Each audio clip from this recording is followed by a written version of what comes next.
Bonjour à toutes et à tous, c'est Kevin pour les Ludovores. On se retrouve pour notre rendez-vous hebdomadaire du menu crowdfunding avec ça une semaine un petit peu plus chargée que les deux précédentes qui étaient pour le coup assez légères. Mais ceci dit, même si elle est un peu plus chargée que les deux précédentes, je vais tâcher de m'en tenir à un menu relativement court malgré tout, pour la simple et bonne raison que je m'enregistre aujourd'hui donc le samedi, alors qu'en général c'est le vendredi soir que je m'enregistre pour faire le montage le samedi. Aujourd'hui, je tourne le samedi parce que hier j'étais migraineux quoi en fait, hein, comme vous le savez peut-être si vous suivez le menu, il m'arrive parfois des petites migraines et hier j'avais juste pas du tout la motivation pour tourner le menu crowdfunding. Du coup je le tourne maintenant tout de suite et juste dans la foulée je fais le montage, donc il va falloir que je gagne un petit peu de temps si possible, donc on va essayer de faire un truc assez court et donc pour une fois je vais peut-être tenter un truc genre mettre un petit minuteur, donc pour les entrées. Donc les projets les moins intéressants, subjectivement parlant, je vais essayer de faire un truc en moins de 2 minutes. Ensuite, pour les plats principaux, je vais essayer de faire un truc entre 4 et 5 minutes maximum. Je vais essayer de mettre un compteur, un minuteur. Et puis pour les gros projets, je me laisse un peu plus de liberté, certainement aux alentours de 10 minutes comme à l'accoutumée. Donc on va essayer de pas trop dépasser pour tenir en dessous de l'heure et demie malgré tout. Et également, le retour d'un truc qui aurait dû devenir régulier il y a approximativement 1 mois ou 2 mois. Je vous avais montré, c'était quoi d'ailleurs, c'était ça, un petit stylo de jeu comme ça en vous demandant de quel jeu ça provenait, et vous aviez été assez nombreux à commenter pour participer un petit peu à ce mini-jeu dans le jeu, et du coup je me suis dit que j'allais faire un truc un peu plus régulier. Du coup, je vais corser un petit peu le jeu, parce que voilà, c'était pas facile, parce qu'en fait il y a plein de jeux qui utilisent ce genre de choses là, mais cette semaine je vais sortir un truc un petit peu plus, comment dirais-je, disons original en tout cas, et il s'agit de cette petite pièce là, ce petit composant là, je vais essayer de vous le montrer plus proche, voilà ici, en espérant que ça ne floute pas trop. Voilà, dites-moi de quel jeu ça provient, soyez nombreux en commentaire éventuellement à me dire d'où ça vient, et puis chaque semaine, si je n'oublie pas bien évidemment, j'essaierai de vous sortir une pièce, un composant d'un jeu quelconque de ma ludothèque, et vous devrez me dire de quoi il s'agit, de quel jeu il provient. Sans plus tarder, on va aller voir le sondage de la semaine, mais d'abord le petit point hebdomadaire sur la chaîne. Vous le voyez, cette semaine on était assez actif, puisqu'on a pas moins de 2 reviews la même semaine. Je crois qu'on n'a jamais été aussi actif sur les reviews en une seule et même semaine. Donc le menu crowdfunding de la semaine dernière qui a marché assez petitement, 736 vues seulement, parce que la semaine dernière il n'y avait aucun projet en version francophone, en tout cas au moment de la sortie de la vidéo, puisqu'en réalité Torgal a désormais une VF grâce à... j'ai perdu le nom, peu importe. Par contre, pour ce qui est de review, donc Return to Dark Tower, dont on va parler aujourd'hui bien évidemment, ainsi que Berserkers, dont on parlera également aujourd'hui bien évidemment dans les deux projets phares de la semaine. Il y en aura un troisième, vous l'avez choisi parmi les projets les plus intéressants de la semaine, en dehors de Berserkers et Return to Dark Tower. Il s'agit de, on va le voir tout de suite, 115 votes cette semaine, c'est un gros score. Il s'agit de Weirdwood Manor, qui figurait également dans mon top 10, dans mon top, j'avais fait un top 25 des projets que j'attendais le plus pour l'année 2023, mais je crois qu'il faisait partie du top 5 même, donc je suis assez content de le voir aussi haut placé dans le sondage de la semaine, aux côtés donc de Return to Dark Tower, et en première position, c'est le nouveau jeu de Youssef Fari, donc Berserkers, dont on parlera en long, en large et en travers, même si de toute façon, vous l'avez vu, peut-être, en tout cas, la review que j'ai pu en faire récemment, il y en a plein d'autres qui ont fait des reviews sur le jeu, vous aurez certainement aussi des parties entières du jeu pour vous montrer un peu comment ça tourne. Je me demande encore si j'en ferai peut-être la semaine prochaine, une vidéo de gameplay pour voir. Je sais pas encore si j'aurai le temps, on verra bien. Autre jeu intéressant aussi, Teotihuacan, qui ressort avec une version Deluxe Master Set. En général, l'éditeur Board and Dice, quand ils sortent des versions Deluxe Master Set, c'est quand même de la très bonne qualité en termes de matos, pour des jeux qui sont déjà relativement populaires. Donc à surveiller, même si je ne le prendrai pas dans les gros projets de la semaine, dans la mesure où c'est un jeu qui est déjà sorti par le passé, qui a déjà une certaine notoriété. Et puis ensuite on a pas mal de petits jeux dans le ventre mou, on va dire, y compris certains qui ne sortiront finalement pas cette semaine, par exemple Seismic ou Seismic, je sais pas comment on est censé le prononcer pour celui-ci, qui pour l'instant vous le voyez n'est pas encore lancé, ce sera le 25, finalement ça a été repoussé d'une semaine. Et puis même chose pour Antares Kingdoms, qui apparemment a été repoussé aussi, mais j'ai pas vu la date, puisque pour l'instant il n'est pas encore lancé non plus. Donc ces projets là on n'en parlera pas cette semaine, mais la semaine prochaine approximativement, a priori en tout cas. Et puis peut-être que je vais zapper peut-être Blank Me Senpai ou Elimino, ou alors j'en parlerai très rapidement. Il me semble pas avoir vu aussi Loam, je chercherai encore un petit peu, mais je crois pas l'avoir vu cette semaine, donc je sais pas si on en parlera là encore. Et puis bien sûr, il y aura aussi tous les projets qui vont venir se rajouter à ceux qui n'étaient pas encore, à ceux qui étaient déjà annoncés, mais qui eux, pour le coup, ne l'étaient pas. Je sais pas si je me suis fait bien comprendre ici. Quoi qu'il en soit, on va pouvoir se lancer dans les 3 parties habituelles, les entrées, les plats, les desserts. On est parti. On commence tout de suite par Tactigun, un petit jeu stratégique et abstrait, un peu façon échec et compagnie, pour 2 joueurs uniquement, pour des parties relativement courtes, entre 10 et 15 minutes. C'est pour du 2 joueurs et il y a aussi 2 façons de l'emporter, donc autant de façons de l'emporter que de joueurs autour de la table. Pour l'instant, 102 contributeurs, 6 000 € d'engrangés, 16 jours avant la fin de la campagne, et vous le voyez, c'est à 39 $. Visuellement, ça vend pas du rêve, et on peut même se demander si les miniatures étaient bien nécessaires pour un jeu de ce genre, mais en tout cas, c'est ce qu'ils ont choisi, c'est la voie vers laquelle ils ont opté, on va dire, pour laquelle ils ont opté pour ce jeu. Vous me direz éventuellement si ça peut vous tenter. Les amateurs de jeux, disons, abstraits seront peut-être intéressés par cette nouvelle proposition qu'est Tactigun.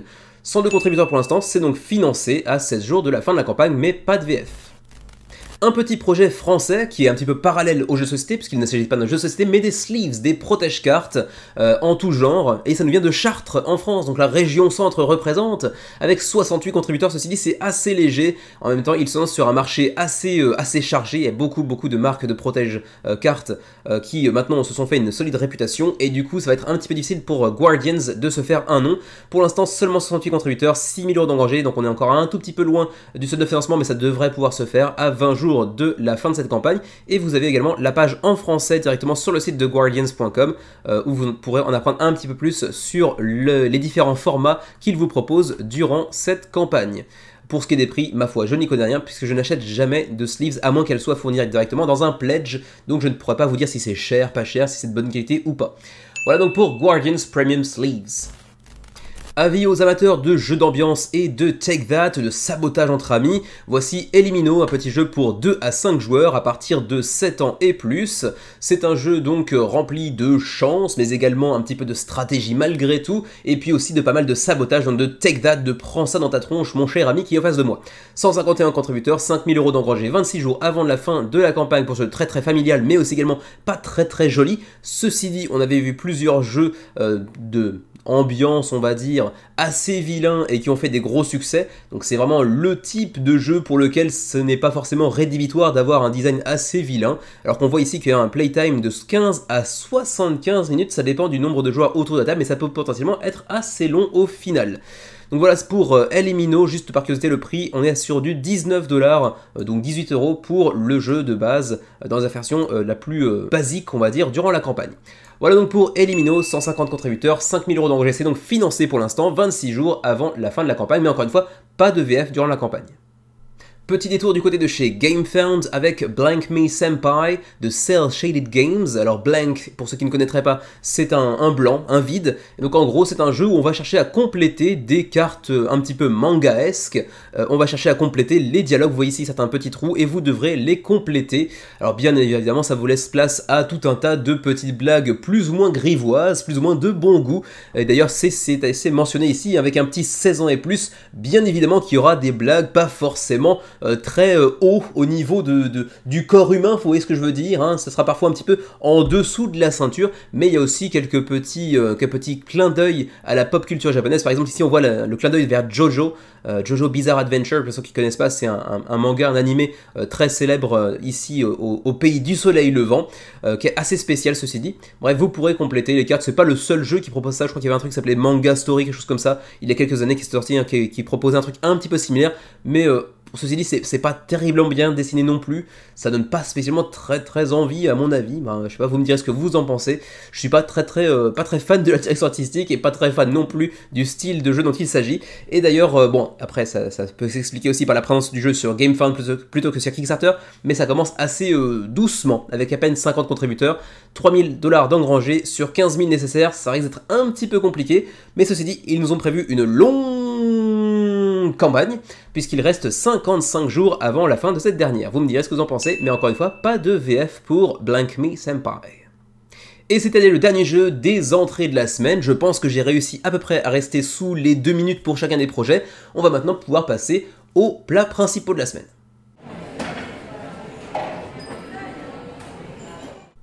Bon, pour les plats principaux, je vais essayer de rester sous les 4 ou 5 minutes, on va essayer, on verra bien ce que ça donne. Celui-ci, ça devrait être assez facile, on commence par Paperback pour la 10e anniversaire, on a donc une édition spéciale 10e anniversaire, ainsi que une campagne qui s'accompagne cette fois-ci de Typewriter, nouveau jeu du même auteur, à savoir Tim Fowers, dont c'est le 11e projet sur Kickstarter. On en avait déjà parlé dans le menu crowdfunding il y a 1 ou 2 ans, notamment pour Paperback Adventures, qui avait plusieurs extensions d'ailleurs, mais encore pour Bowger Bros 2, il y a quelques temps également.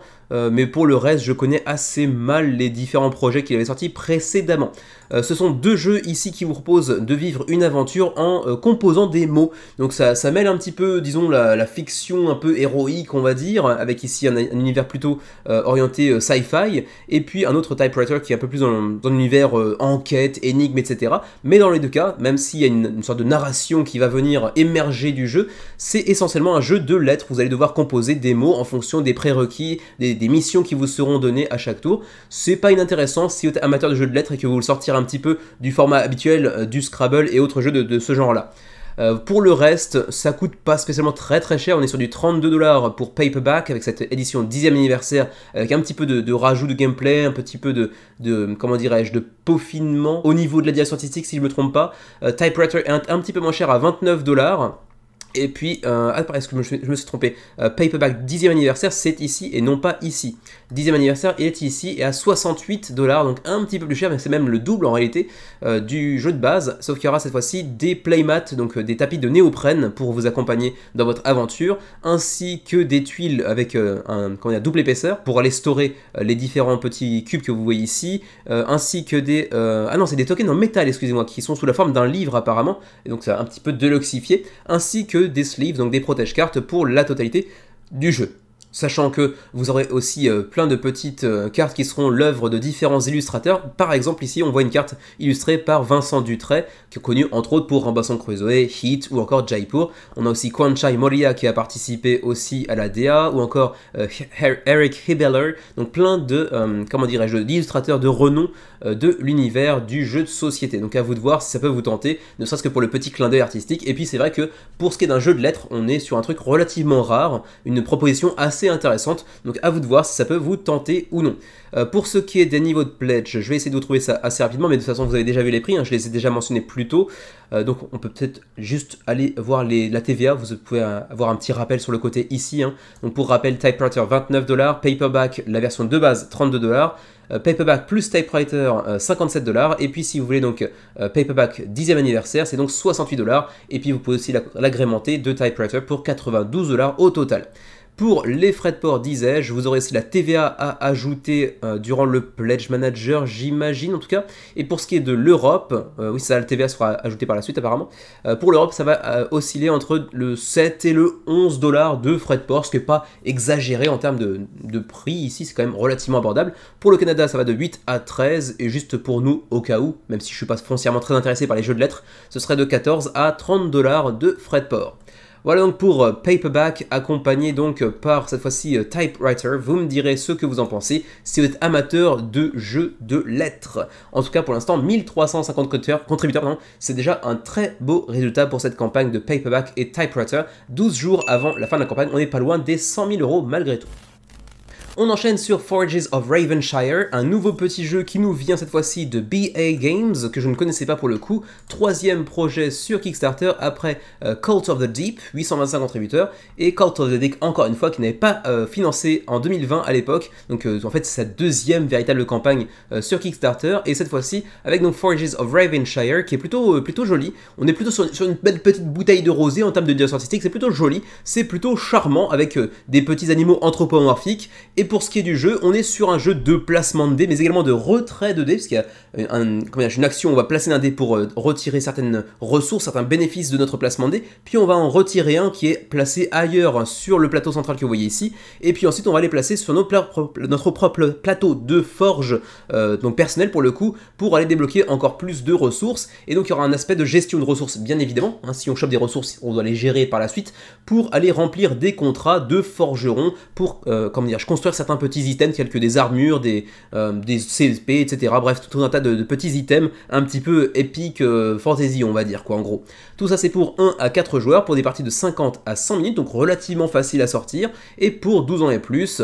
Donc c'est plutôt joli, vous le voyez, hein, la direction artistique est plutôt charmante. On a un petit how to play qui est plutôt clair, plutôt sympa à suivre. Ça a l'air d'être plutôt sympatoche, pas hyper compliqué, relativement accessible, mais suffisamment intéressant pour avoir envie d'y retourner, même si j'ai pu entendre une ou deux vidéos qui avaient un son de cloche un petit peu différent, qui semblait vouloir dire que peut-être après 5-6 parties, on aurait potentiellement fait un petit peu le tour. C'est sans doute un petit peu le problème de ce genre de jeu qui se veut relativement accessible pour les joueurs un petit peu moins expérimentés, un petit peu moins aguerris, tout en cherchant à attirer un petit peu le chaland parmi les joueurs un peu plus éveillés, éveillés c'est peut-être très prétentieux, mais un peu plus expérimentés on va dire. Bref, je vous le disais tout à l'heure, on va donc placer un dé, puis retirer un dé, et dans les deux cas, en retirer certains bénéfices. Ensuite, on va retirer des bénéfices des endroits où on va poser nos dés sur notre propre forge, comme vous le voyez ici, et ensuite on va chercher à compléter des contrats pour construire des items en tout genre, pour gagner des points de victoire, et à la fin, celui qui en a le plus qui gagne. Donc c'est relativement classique à ce niveau-là. Vous pouvez télécharger le livret de règles ici en anglais malheureusement, pas en français. Les règles solo sont ici également. C'est disponible sur TTS pour ceux qui voudraient le tester avant de se faire une opinion et de pouvoir choisir de backer ou non. Pour le reste, la DA est plutôt charmante, même si les composants sont pas extraordinairement deluxifiés comme vous voyez, c'est relativement classique. Ce qui fait l'affaire ceci dit, hein, soyons honnêtes. Et tout ça, ça coûte combien, me direz-vous? Eh bien, je vais vous le dire tout de suite. On va chercher les niveaux de pledge, sachant que vous avez une vidéo en français apparemment, je ne la savais pas, mais l'école du jeu vous a proposé une vidéo sur Forges of Ravenshire, donc je vous invite bien évidemment à aller la consulter pour découvrir le jeu plus avant, plus en profondeur, sachant que JP nous en a dit que ce jeu propose de la gestion de ressources à un tout autre niveau, donc c'est plutôt dithyrambique si je puis dire. Maintenant, continuons avec les niveaux de pledge, c'est ici que ça se passe. Le Pledge Apprentice, c'est le premier pledge qui vous propose de mettre la main sur le jeu en version physique, avec donc un pledge à 60 $, donc c'est relativement abordable. Je pensais qu'il serait un petit peu moins cher que ça pour être tout à fait honnête, mais c'est pas exagéré non plus. Vous avez ensuite un pledge Journeyman à 99 $, donc qui augmente le pledge à 40 $ quand même, mais qui s'accompagne cette fois-ci de pièces de métal plutôt que de pièces de carton, et également de ressources en bois et non plus en carton là encore, donc peut-être de l'oxyfication, j'ai dit petite de l'oxyfication en termes des composants pour le jeu, et ça c'est plutôt sympatoche pour ceux qui apprécient. Ceci dit, ça en fait un jeu relativement cher dans la catégorie pour laquelle il boxe. Ensuite, pour ce qui est des shipping, on y arrive, c'est ici. Ouh là là, la zone européenne est décomposée en 6 zones cette fois-ci, même 7 d'ailleurs. C'est la première fois que j'en vois autant pour le coup. Alors la zone 1, il y a la Belgique et la France, ça tombe bien, c'est les pays principaux qui intéressent, je pense, les spectateurs de la chaîne dans l'Europe. Donc ce serait de 23 à 25 ou de 25 à 29 en fonction du pledge que vous allez choisir. Ensuite, j'imagine que nos amis suisses, ils sont là dans la Europe 4, ok. Donc 33-35 ou 35-40. Est-ce qu'il y a d'autres pays francophones? Le Luxembourg peut-être éventuellement. C'est à peu près tout je crois. Ensuite pour nos amis canadiens c'est 36-38 et puis pour nous qui sommes au Japon on doit être entre le Rest of Asia donc 35-40, donc un petit peu plus cher ceci dit. Pour ce qui est de la TVA, TVA n'est pas inclus donc elle sera ajoutée dans le Pledge Manager, donc c'est relativement coutumier, je pense que vous êtes coutumier du fait, ça ne vous surprendra certainement pas. Voilà donc pour Forges of Ravenshire, 387 contributeurs pour l'instant, 19 jours avant la fin de la campagne et près de 30 000 € d'engrangés, c'est donc financé. Vous étiez quand même assez nombreux à avoir voté pour Kingdoms of Akantia The Seven Realms dans le sondage de la semaine. Un gros RPG en jeu de société bien évidemment, pour 1 à 4 joueurs en coopération, dans un monde ouvert qui plus est, avec du craft, avec des compétences asymétriques bien évidemment, avec une progression et puis une narration assez fournie si l'on en croit la campagne en tout cas. Mais comme vous le voyez, après 3-4 jours de campagne, bon, la somme est pas ridicule, hein, 35 000 € d'engrangés, c'est pas rien, il y a des jeux qui financent à bien moins que ça, mais ceci dit, ils se sont fixés un seuil de financement à 62 000 € et du coup, on n'y est pas encore, on est à un peu plus de la moitié, certes, mais le début se fait dans la douleur avec seulement 241 contributeurs, donc on peut pas dire qu'ils lancent leur campagne de la plus belle des manières, on est plutôt sur pirouette, galipette, atterrissage sur les gencives. On verra ce que ça donne au final, pour l'instant c'est pas flamboyant si je puis dire.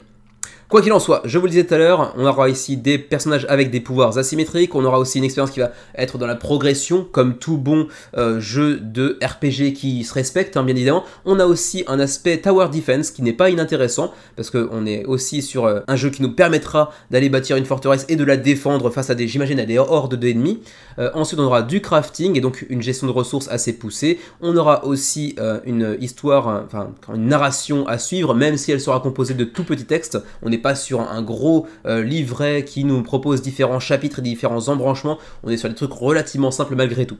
C'est pour 1 à 4 joueurs, donc vous pouvez aussi y jouer en solo bien évidemment. C'est pour 12 ans et plus et pour des parties d'environ 90 à 120 minutes. Pour le reste, les langues malheureusement se limitent à l'allemand et à l'anglais, on n'a pas de français, et vous avez ici un aperçu aussi de ce que ça peut présenter sur la table avec des standees en acrylique. Alors c'est pas les standees acryliques les plus jolis que j'ai pu voir, il y a un effet un petit peu mat qui du coup je trouve ne rend pas très bien pour le coup. J'aime bien les acryliques en règle générale parce que justement ça permet d'avoir les illustrations et le tout en couleur, donc c'est plutôt classe, même si du coup ça n'a pas bien évidemment le relief des miniatures, mais les miniatures si elles restent grises c'est pas forcément très classe non plus. Donc j'aime bien les acryliques en plastique comme ça, mais là pour le coup l'aspect transparent un petit peu mat est un petit peu moyen bof, mais c'est encore une fois, j'imagine, pas l'état final du jeu, c'est certainement encore à l'état prototypal. Quoi qu'il en soit, on descend un petit peu, on va essayer de retrouver un petit peu les pledges, les voici. Les pledges avec le pledge de base à 79 €, donc oui, c'est pas donné, et il n'y a que 7 héros en acrylique là-dedans. Ensuite, vous pourrez prendre le Journey Bundle à 134 €, donc on est presque au double, donc ça commence à coûter un petit peu plus cher, mais elle s'accompagne de l'extension Side Quest, donc des quêtes annexes que vous pourrez utiliser pour, j'imagine, aller grinder un peu plus, aller faire progresser vos personnages. Ensuite, on aura aussi des cartes de destinée qui seront apparemment uniques. On aura aussi un pack Dark Trader, là pour le coup je ne sais pas à quoi ça correspond. On aura aussi des pièces de métal, donc là encore ça fait peser un peu dans la balance et ça rajoute évidemment un petit peu de valeur. Ensuite on a aussi un Deluxe Bundle All-In, donc le fameux All-In de la campagne pour 215 € et qui vient s'accompagner d'un pack d'acrylique pour, donc j'imagine, tout le bestiaire du jeu ainsi que des tapis de néoprène. Donc voilà, si vous voulez un pledge deluxifié, c'est vers celui-ci qu'il faudrait s'orienter. Ensuite, rapidement dans le core game, donc dans le jeu de base, qu'y a-t-il? Donc les 7 héros que j'ai présenté tout à l'heure, enfin que j'ai abordé tout à l'heure, qui seront tous avec donc leur petit acrylique, leurs petits standees en acrylique, plutôt classe malgré tout, même si ils sont relativement propres aux archétypes qu'on a généralement dans les jeux d'Epic Fantasy, donc rien de très original, mais c'est plutôt joliment réalisé on va dire. Et puis ensuite vous aurez plein de standees carton cette fois-ci pour le bestiaire, sauf si vous prenez donc l'extension avec le pack Deluxe de All-In on va dire, qui vous donnera accès à tous les standees en acrylique pour le coup. Ensuite tout un tas de cartes dans tous les sens, des dés, des marqueurs, etc. On peut aussi prendre des packs de terrain en add-on pour ajouter encore plus d'immersion avec 25 € pour les Terrain Pack que vous voyez ici. Ensuite le acrylic pack pour tout le bestiaire, bien évidemment, que j'ai mentionné déjà tout à l'heure. Les pièces de métal, etc. Ensuite, on va essayer de retrouver rapidement les frais de port, le tableau des frais de port qui se trouvait un petit peu plus bas. Je vais essayer de vous retrouver ça assez rapidement. Le voici. Donc, pour ce qui est de l'Union Européenne, on est cette fois-ci décomposé en 4 zones. La Belgique est dans la première, la France est dans la deuxième, la Suisse, où est la Suisse éventuellement? Je la retrouve pas. Ah, elle doit être ici, Suisse, le CH à mon avis c'est de la Suisse. Quoi qu'il en soit, donc vous regardez votre pays, 18-22 jusqu'à 28-32, 19-22 jusqu'à 29-33, ça n'est pas très différent selon la zone de l'Union Européenne dans laquelle vous vivez. Pour ce qui est de nos amis canadiens, ça va être 28-32 ou 33-36, donc pas très différent là encore. Et pour nous qui sommes donc en Asie, ça va être 39-42, 46-49, c'est déjà un petit peu plus cher. Et pour ce qui est de la TVA sera ajoutée dans le Pledge Manager pour les régions concernées, donc il y aura un petit billet de plus à sortir. Et ma foi, c'est tout ce que je peux vous dire concernant Kingdoms of Akandia The Seven Realms. 241 contributeurs pour l'instant, c'est pas flamboyant encore une fois, mais il y a encore un petit espoir que ça finance malgré tout. Vous me direz ce que vous en pensez, 16 jours avant la fin de la campagne. Bon, celui-ci, j'avoue, ça va être un petit peu plus difficile de tenir sous les 5 minutes parce que même si je ne mets pas dans les gros projets de la semaine, Teotihuacan, c'est quand même un jeu du top 100 BGG, donc il faudra forcément en parler un petit peu. Mais bon, on va partir du principe que vous connaissez certainement au moins de nom Teotihuacan City of Gods. D'ailleurs, c'est mon cas également, je n'y ai jamais joué donc je le connais de nom. Je connais un petit peu le principe de base, on est sur un jeu de placement d'ouvriers et de gestion de ressources. Je me limite à peu près à ça, donc je suis pas beaucoup plus avancé que vous. Simplement, ici, il nous revient avec une édition Deluxe Master Set, donc vous reconnaissez peut-être l'appellation, c'est Board and Dice qui nous propose parfois ces petits Deluxe Master Set. Vous connaissez l'éditeur polonais, si je me trompe pas, oui c'est polonais, qui avait déjà proposé plusieurs Deluxe Master Set par le passé. On va essayer de revenir un petit peu brièvement sur ces derniers. On avait notamment un jeu que j'apprécie tout particulièrement, qui est dans la collection de Xavier, qui est Yedo, que vous voyez ici, Deluxe Master Set, qui avait connu une réimpression par la suite avec 3000 contributeurs. Il est excellent. Si vous avez l'occasion un jour de tester Yedo, même dans sa version de base, pas forcément le Deluxe Master Set, il est vraiment super. On le sort pas assez souvent, on le sort 1 ou 2 fois par an environ, mais c'est vraiment un gros kiff. Yedo est super. Ensuite, il y avait eu aussi un Master Set pour La Granja, qu'on avait traité l'année dernière dans le menu crowdfunding avec une VF qui plus est. Et puis je crois que c'est à peu près tout pour l'instant, donc c'est leur 3e Deluxe Master Set et pour un jeu qui fait partie d'ores et déjà du top 100 BGG. Il s'agit donc de Teotihuacan, l'œuvre de Daniele Tascini, donc l'un des auteurs italiens les plus renommés de ces 10 dernières années environ. Et pour l'instant, la campagne commence certes pas mal, mais c'est pas non plus si extraordinaire que ce qu'on aurait pu imaginer. En même temps, le jeu a déjà une belle popularité et beaucoup de gens possèdent déjà le jeu. Il n'est pas forcément très intéressant d'aller le rechoper dans une version deluxifiée quand on l'a déjà. Ceci dit, quand on est très fan, ça reste intéressant. Et pour l'instant, 2667 contributeurs se sont rués sur le projet, 324 000 € d'engrangés, donc c'est évidemment financé, à 20 jours de la fin de la campagne. Et juste par curiosité, combien de Français dessus 80 Français tout de même sur le projet, donc c'est pas rien. Pour ce qui est donc Teotihuacan en version deluxifiée. C'est toujours pour 1 à 5 joueurs, enfin 4 joueurs, mais 5 joueurs grâce à une extension, si je me souviens bien. Il me semble que ce sera on verra durant la campagne, c'est pas grave. Mais 1 à 4 de base, plus un joueur de plus, je crois, durant la campagne, via une extension qui a été ajoutée durant cette campagne, pour cette campagne, et qui n'existait pas précédemment, donc vous pouviez y jouer jusqu'à 4 joueurs précédemment, et maintenant jusqu'à 5. C'est écrit d'ailleurs ici, je suis tout rond, including the 5th player expansion, donc oui, on aura bien une extension 5e joueur. C'est pour 14 ans et plus, et c'est pour des parties d'environ 90 à 120 minutes. Ça dépend aussi un petit peu du nombre de joueurs autour de la table, bien évidemment. Pourquoi backer maintenant pour cette campagne du Deluxe Master Set? Comme son nom l'indique, parce que c'est une deluxification d'un jeu déjà très populaire. On aura ici des ressources en bois sérigraphiées qui plus est, donc c'est relativement classe. Ensuite, on aura donc la fameuse extension pour pouvoir y jouer à 5 joueurs. Ensuite, on aura aussi une direction artistique, disons en français, retravaillée, qui sera un peu plus classe, y compris au niveau des composants, du plateau central, etc. Vous verrez ça par la suite. Ensuite, on aura un insert plastique qui pour l'instant est un WIP, donc un work in progress, donc ce ne sera pas forcément comme ça à la fin, mais bref, il y aura un insert plastique pour faciliter l'installation et le rangement. On aura ensuite un prix un petit peu réduit, puisque potentiellement si le jeu atteint les boutiques à terme, il sera assez chéro, 162 €, potentiellement, à vérifier, et durant la campagne ce sera 119 €, donc un petit peu moins cher, enfin assez conséquent en termes de ristourne, même si bien évidemment vous devrez acheter par-dessus peut-être la TVA, et certainement de toute façon les frais de port, donc prenez ça avec des pincettes. Voilà pour ce qui est du pitch de base. Pour le reste, on va voir un petit peu ce qui est contenu dans la boîte de cette fameuse édition spéciale à 119 €. Et bien d'abord, vous voyez donc les plateaux individuels avec vraiment une refonte visuelle assez marquée et plutôt sympatoche. Pareil pour le plateau central qui a été revu en profondeur en termes de direction artistique, c'est plutôt joli, ça rend un petit peu mieux que le plateau de base qui est quand même assez aride. D'ailleurs, il y aura un peu plus bas un comparatif entre la version d'origine et la nouvelle, et vous verrez qu'effectivement, c'est quand même assez bien retravaillé. Ensuite, un sac pour chacun des joueurs autour de la table, les pièces qui vont avec bien évidemment, ici un plateau avec double face avec une direction artistique un petit peu différente, un petit peu revue. Vous aurez donc le choix entre les deux côtés. À vous de voir celui que vous préférez. Les différentes ressources en bois pour le coup, avec la sérigraphie par-dessus bien évidemment. Le petit insert en plastique qui n'est pour l'instant pas encore finalisé. Ensuite, continuons, vous avez aussi tout un tas de, c'est des prêtres ou je ne sais plus quoi, qui ont été ajoutés durant la campagne, je crois, qui n'étaient peut-être pas présents dans le jeu d'origine, mais à vérifier, hein. Je dis peut-être des conneries, j'ai pas fouillé plus que ça pour l'instant. L'extension Period qui est également incluse avec là encore une refonte un petit peu visuelle, etc. Avec le sac qui va avec, les différents prêtres Inca ou Maya, je mélange toujours un petit peu les deux.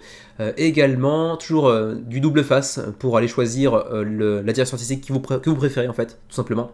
Les nouveaux prêtres, voilà, c'est ici, donc ceux que j'ai montrés tout à l'heure n'étaient pas des nouveaux, c'était déjà présent avant. Par contre, ces deux-ci, en fait, sont nouveaux, et je vais pas m'aventurer à prononcer les noms parce que ben, c'est toujours aussi imprononçable ces trucs-là, hein, soyons honnêtes. Hein, leur civilisation s'est pas éteinte pour rien, j'ai envie de dire. Voilà, c'est les noms. Hein. Quand vous avez des blazes imprononçables, les gars, au bout d'un moment, faut pas s'étonner. Hein. Alors, je déconne, je sais, c'est très problématique ce que je suis en train de dire, mais bon, on a bien le droit de déconner de temps en temps. Allez, juste pour le fun, on va essayer de le prononcer. Voilà, juste pour le fun. Je perds du temps, mais c'est pas grave. Piltsintekouchli. Voilà, je crois que je m'en suis pas trop mal démerdé. Vous me direz, éventuellement, hein, cherchez sur Google la prononciation en alphabet phonétique international et vous me direz si j'étais à peu près juste. Le deuxième, je le tente même pas. Hein. Ensuite, on continue. Bon, ça on a déjà parlé. On a aussi le tapis de néoprène qui seront disponibles en add-on pour ceux qui sont amateurs de deluxification à outrance parce que c'est déjà une deluxe, mais là on peut deluxifier la deluxe. Donc attention, c'est quand même assez cher. Et là, c'est là le comparatif. Le comparatif entre la version de base, la version standard et donc la nouvelle version deluxifiée. Et bien vous le voyez, le plateau central quand même très aride à l'origine, même s'il fait le job. Et là quand même c'est un peu plus coloré, c'est un petit peu plus vivant et ça donne un peu plus envie de jouer, c'est vrai. La deluxification fait son effet. Ensuite, vous avez un petit comparatif aussi des autres plateaux où on vous montre un petit peu la nouvelle tronche que ça peut avoir comparé avec l'ancienne et c'est vrai que ça présente plutôt pas mal.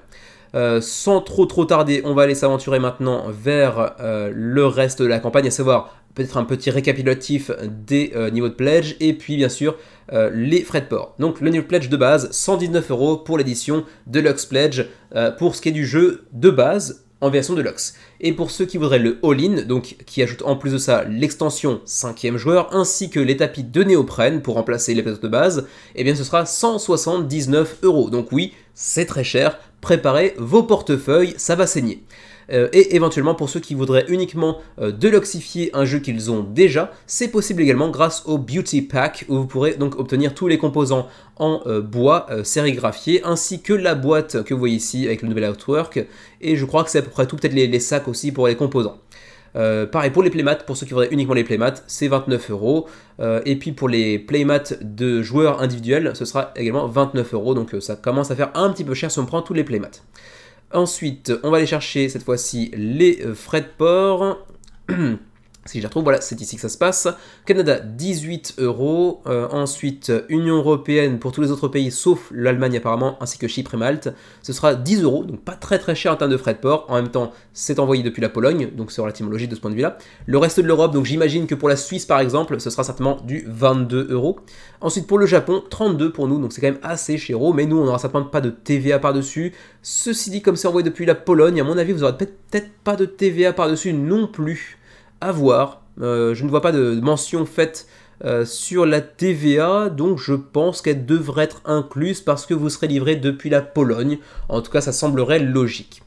Voilà donc pour Teotihuacan, je pense que j'ai dépassé assez largement les 5 minutes que je prévoyais pour les plats principaux, mais ça faisait quand même partie des gros projets de la semaine, même si je le plaçais dans les plats principaux, enfin les plats principaux, parce que c'est un jeu qui a déjà connu une sortie précédemment et qui est déjà très connu. Donc voilà pour Teotihuacan City of Gods, 2668 contributeurs, 324 000 € d'engrangés déjà à 20 jours de la fin de la campagne.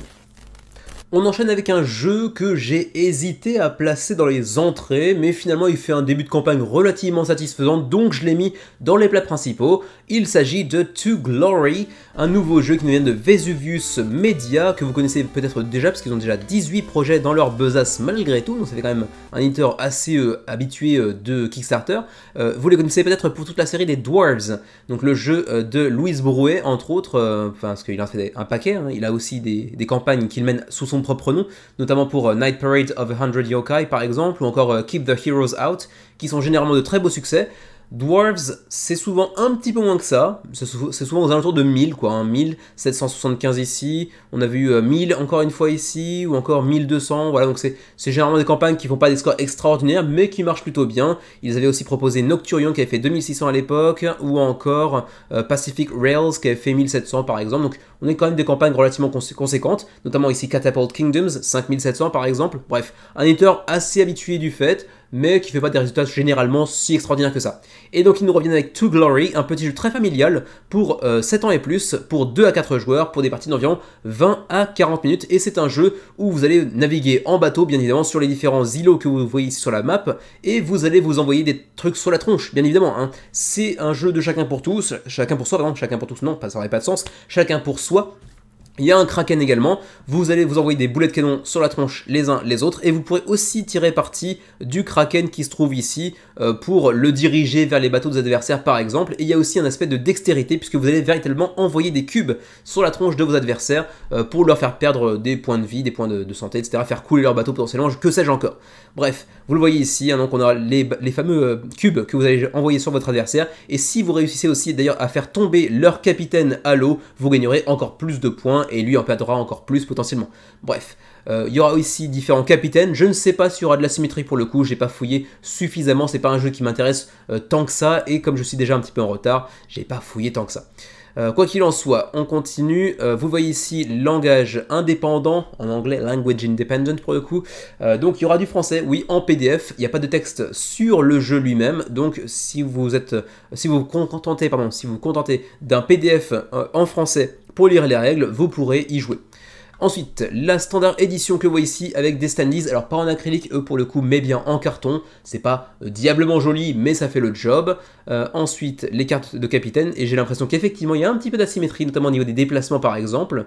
J'ai l'impression qu'il y en a un petit peu, ça va être très très léger, mais en même temps c'est normal. C'est un jeu familial, donc qui dit jeu familial dit assez peu d'asymétrie en règle générale. Ensuite, tout un tas de tokens, de pièces, etc.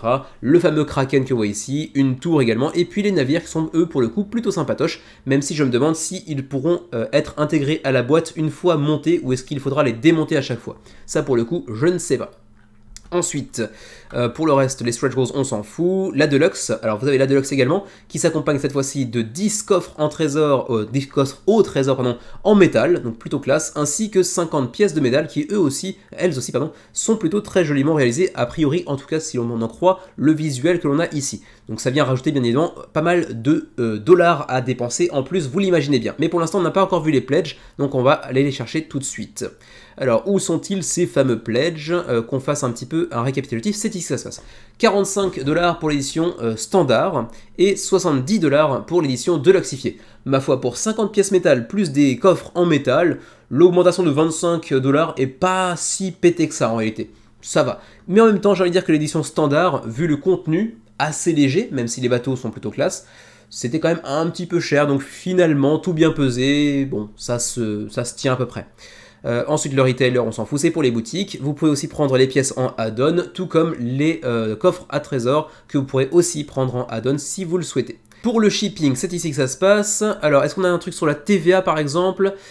Pour la TVA, eh bien oui, ce sera dans le Pledge Manager apparemment. Donc oui, un petit peu plus d'argent à dépenser dans le Pledge Manager pour ceux qui seront intéressés. Pour le Canada, les frais de port, ce sera 20 à 22€ si vous prenez la standard ou la deluxe. Pour l'Union Européenne, c'est 13 à 15, beaucoup plus abordable du coup. Et puis pour nous qui sommes au Japon, par curiosité, 20 à 22, c'est pas très différent du Canada, non, c'est exactement comme le Canada pour le coup. Et comme j'ai vu EU, ce qui est dans la Suisse, Rest of Europe j'imagine, donc 30 à 31$ pour nos amis suisses, des hauts plateaux que l'on salue bien évidemment. Et pour tous ceux qui ne sont pas du haut plateau, mais qui seront en Suisse aussi bien sûr. Et ma foi, c'est à peu près tout ce que je peux vous dire concernant To Glory, avec une DA plutôt charmante, ça peut être assez sympatoche en famille, à vous de voir. 451 contributeurs, 27 000€ d'engrangés quasiment, 20 jours avant la fin de la campagne, et je rappelle que le jeu ne dispose pas de texte dans le jeu, donc sur le matériel je devrais dire, et donc si vous pouvez lire les règles en français pour le coup en PDF, vous pourrez y jouer, donc ça aussi c'est à souligner. Je sais pas si vous entendez, mais ça fait 5-10 minutes que je suis en train de me défoncer la gorge, je sais pas ce qui se passe. Je pense que demain j'aurai peut-être un peu moins de voix, donc je vais essayer de me dépêcher de terminer quand même assez rapidement. On continue avec donc Pioneer Rails, un petit jeu de network, donc un petit jeu où on va construire des chemins de fer en flip and write. Donc vous allez retourner une carte et elle vous dira les actions que vous pourrez accomplir et vous devrez choisir où les accomplir et comment et dans quel ordre, etc. Pour l'instant, 940 contributeurs se sont rués sur le projet, avec 25 jours restants avant la fin de la campagne, et 24 000 € d'engrangés pour l'instant. C'est le nouveau projet de Dranda Games, leur 4e sur Kickstarter, et vous connaissez aussi peut-être l'auteur, puisqu'il s'agit de Matthew Dunstan, en collaboration cette fois avec Jeffrey Allers, que pour le coup je ne connais pas, mais Dunstan est un peu plus connu pour les jeux solo, surtout d'ailleurs en Roll and Write, en Flip and Write et compagnie. C'était lui qui avait fait Voyages, si je me souviens bien.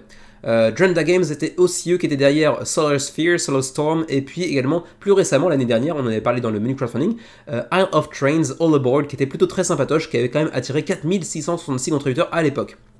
Ce sera vraisemblablement pas le cas pour Pioneer Rails, qui fera pas 4000 à mon avis, puisqu'on a 1000 contributeurs à la fin de la première campagne, la première semaine de campagne, c'est plutôt pas mal, mais je pense qu'on va plutôt se contenter d'un truc aux alentours de 2000-2500 grand max, ce qui est plutôt déjà très bien, hein, soyons honnêtes. Et en plus de ça, vous le voyez, c'est un jeu quand même très très abordable, 24 $, c'est quand même plutôt abordable, et en plus vous le voyez, on a des cartes de poker qui j'imagine seront même réutilisables pour jouer à des jeux de cartes tout à fait normaux, disons, donc enfin tout à fait classiques on va dire.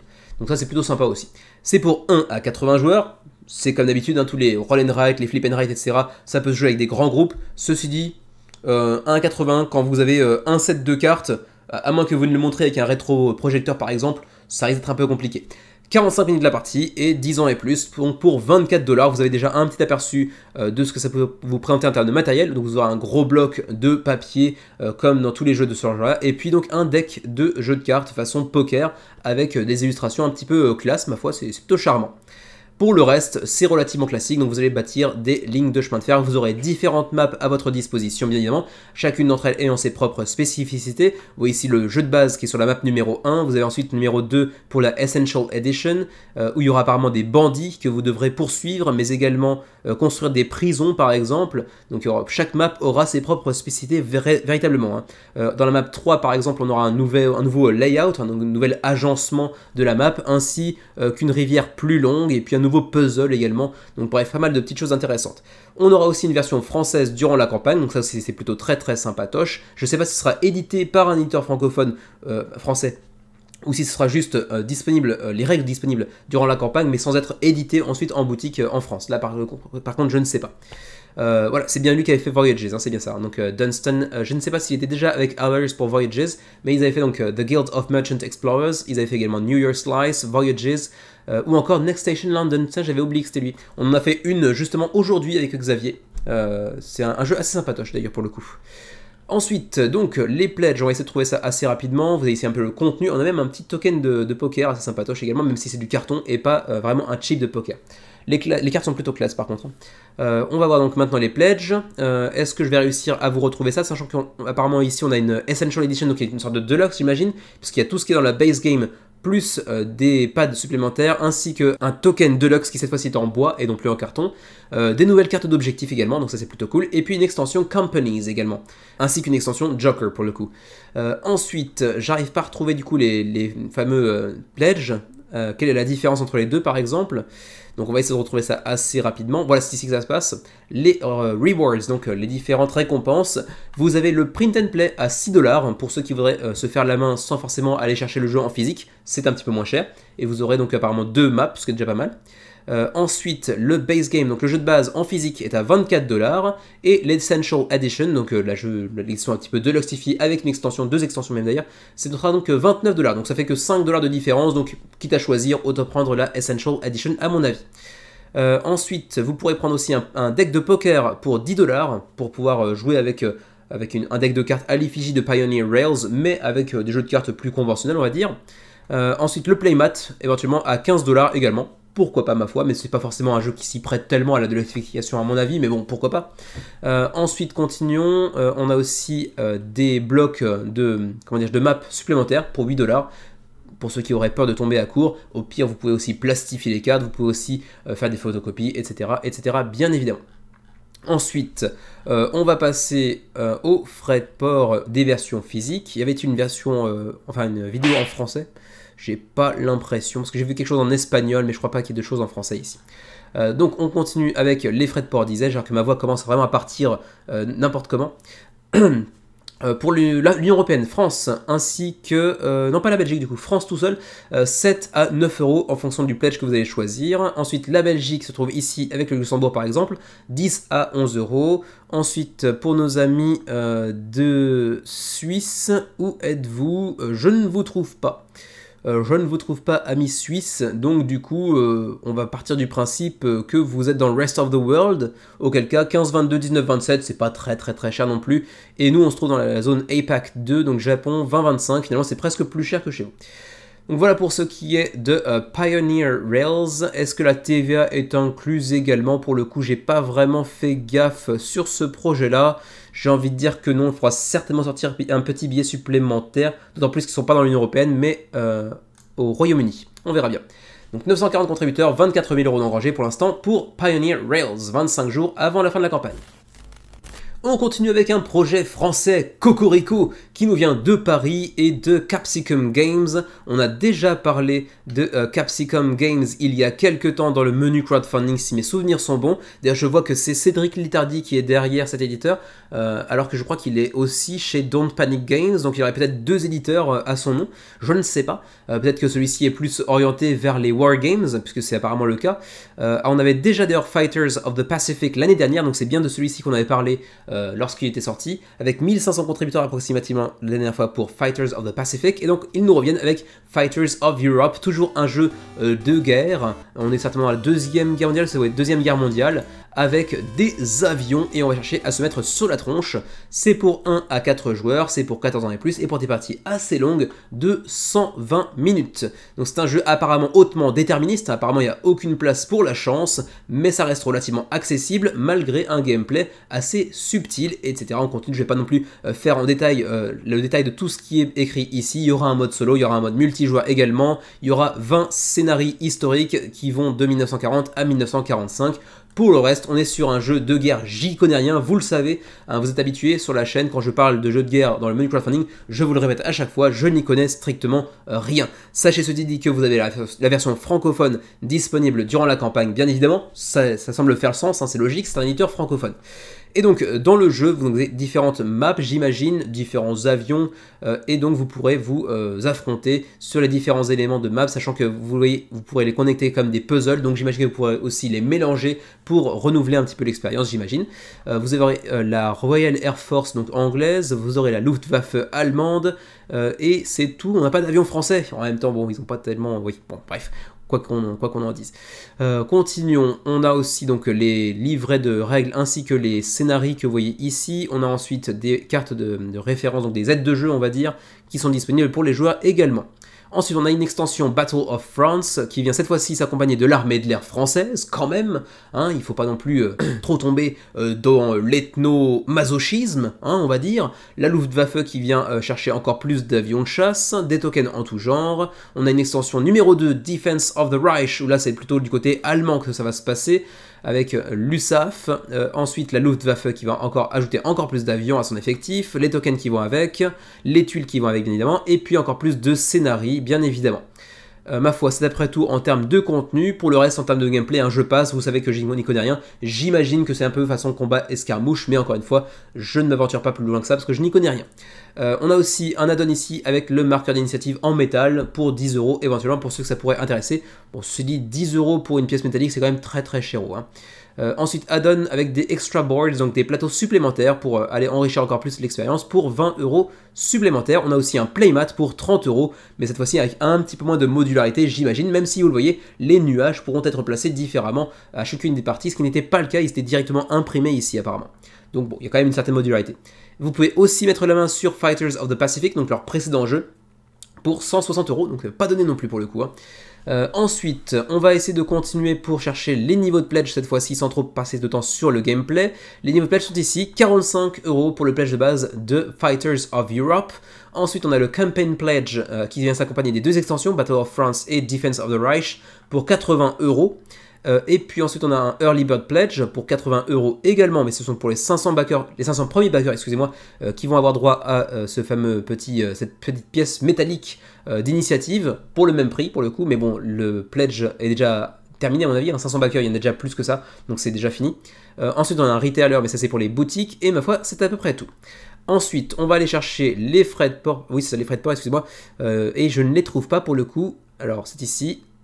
Alors ok, on a des estimations, on n'a pas encore de prix véritablement clair, mais on aura des estimations pour l'ère numéro 1 qui contient les États-Unis, mais également l'Europe de l'Ouest, donc comme la France, la Suisse ou la Belgique ou encore le Luxembourg, ce sera entre 10 et 20 euros. Alors c'est quand même du simple au double, mais bon, on verra bien ce que ça donne. Ensuite, pour l'ère numéro 2, on a le Canada par exemple, qui sera entre 20 et 36 euros de frais de port, donc c'est quand même assez cher. Et pour nous, j'imagine, Rest of the World, a priori, 25 à 50 euros de frais de port. Et qu'en est-il pour la TVA? Bah, a priori, c'est français, donc vous n'aurez pas de TVA à rajouter, j'imagine. Voilà donc pour Fighters of Europe avec les deux extensions potentielles et même également Fighters of the Pacific, leur précédent jeu sur lequel vous pourrez aussi mettre la main. 711 contributeurs pour l'instant, 71 000 euros d'engrangés, c'est donc financé largement à 26 jours de la fin de la campagne. Bon, je suis allé mettre une petite cuillerée de miel dans le gosier pour voir si la gorge irait mieux. On verra si ça tient jusqu'au bout. On continue avec They Live, un petit jeu de cartes pour 3 à 6 joueurs de semi-coop inspiré par un film de John Carpenter, They Live, donc du même nom bien évidemment. C'est un jeu de cartes de semi-coop avec un mécanisme de traître. On va avoir des joueurs qui vont incarner les humains, donc qui devront essayer de sauver la ville, et puis on aura aussi des ennemis un petit peu dissimulés qui sont du coup un petit peu moins humains et qui vont chercher à, comment dirais-je, envahir la cité et la réduire à l'esclavage en gros quoi. Pour ce qui est du jeu, il est aussi accompagné par le sponsoring on va dire de Studio Canal pour le coup, alors je ne sais pas pourquoi, mais pour l'instant ça marche pas du tonnerre de Dieu, faut être honnête, 633 contributeurs sur une licence un peu vieillotte certes, mais quand même, c'est pas extraordinaire, c'est pas ridicule non plus, 28 jours avant la fin de la campagne et 31 000 euros d'engagement, donc c'est financé. On est assez financé, il n'y a pas de souci à se faire, et ça nous vient de Iconic Studios. Est-ce qu'ils ont un lien concret avec Studio Canal? Je ne sais pas. C'est un projet anglais, Iconic Studios c'est leur deuxième projet après They Live, Assault on Cable 40, sachant que Iconic Studios c'est leur deuxième projet sur Kickstarter après They Live, Assault on Cable 54, donc un autre jeu dans le même univers que leur nouveau jeu donc de They Live.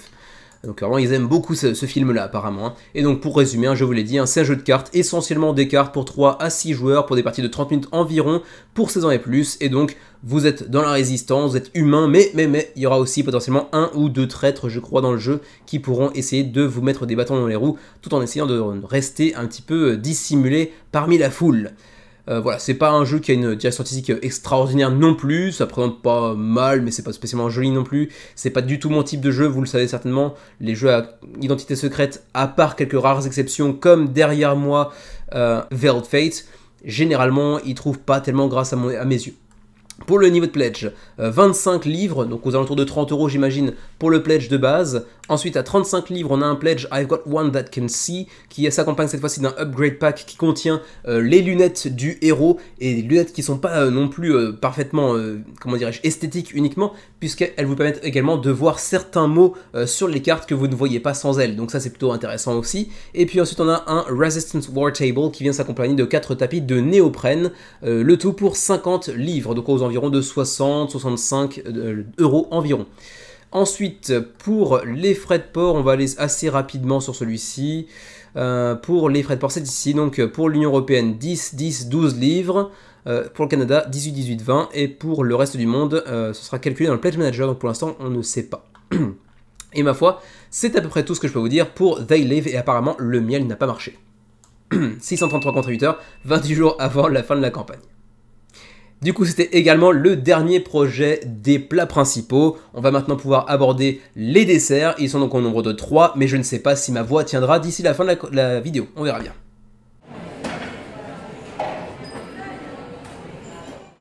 Alors je vous l'ai dit, j'ai la voix qui part un petit peu en vrille, mais l'avantage cette semaine c'est que parmi les 3 gros projets de la semaine, il y en a 2 pour lesquels on a fait une review sur la chaîne. Donc pour les 2, je vous mettrai en haut à droite de votre écran, donc j'imagine, comme il y a toujours un effet miroir, j'imagine que c'est par là pour vous, j'imagine.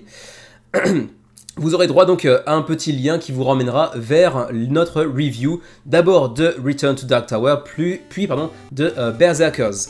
Quoi qu'il en soit, on commence avec donc Return to Dark Tower, la localisation, la VF de Lucky Duck Games pour un jeu qui nous vient à l'origine de Restoration Games, donc un jeu qui date de 1981 et qui a donc une version remise au goût du jour avec une très belle tour qui s'illumine de mille feux et dans laquelle vous allez intégrer donc des petits crânes qui vont ressortir de droite, de gauche, dans toutes les régions. On a aussi des petites miniatures dans tous les sens, c'est plutôt très classe. La tour fait également du bruit, elle est pilotée par une application qui n'est pas trop invasive non plus. C'est vraiment un jeu très agréable, c'est pour 1 à 4 joueurs, pour 10 ans et plus, pour 100 à 120 minutes la partie. Je pense qu'on peut même faire un petit peu moins long que ça à mon avis. Avec Xavier on a fait des parties d'environ 1h30 à 2, alors que c'était ma première partie, donc je pense que vous pourrez jouer même un peu plus rapidement que ça en réalité. Quoi qu'il en soit, en gros, c'est un jeu coopératif où vous aurez donc une sorte de royaume composé en 4 régions, le nord, le sud, l'est et l'ouest, et la tour va vous envoyer des gros méchants dans tous les sens, et vous devrez gérer autant que faire se peut la corruption, symbolisée par les ossements, par les crânes qui seront disponibles un peu partout sur la map, qui vont venir se propager un peu partout. Vous aurez aussi des ennemis plus en chair, on va dire, qui auront chacun leur propre spécificité, et vous-même aurez aurez accès à 4 personnages que vous apercevez ici. On a donc celui-ci, ces deux-là également, donc qui seront eux aussi légèrement asymétriques, qui auront chacun leur gameplay. Vous pourrez un petit peu vous distribuer différentes tâches en fonction des missions que vous imposez, parce que oui, les missions, elles aussi, seront changeantes et hautement modulables d'une partie à un autre. On va choisir un scénario qui nous proposera en gros un boss, et ensuite on va pouvoir avoir le choix entre différents types de monstres selon un niveau de difficulté, ou carrément à l'aléatoire. On choisira de cliquer sur aléatoire, on aura des monstres un petit peu au pif comme ça, sachant qu'ils seront plus ou moins raccord avec les personnages que nous on aura choisi. Alors pour ce qui est de cette campagne, de cette VF pour Return to Dark Tower, qui joue d'une belle réputation depuis sa sortie sur Kickstarter il y a de ça 2 ans, il a déjà un 8.3 sur BGG, quand même c'est pas mal du tout, avec quand même 2900 votes, donc c'est pas rien, c'est un jeu qui a une très belle cote de popularité. Et bien cette campagne en VF, pour l'instant vous l'avez vu, et bien ça marche pas super fort, soyons honnêtes, hein, 98 backers. C'est léger, mais bon, ceci dit, 98 backers pour 22 000 € d'engrangés, donc vous notez bien que les pledges sont corsés.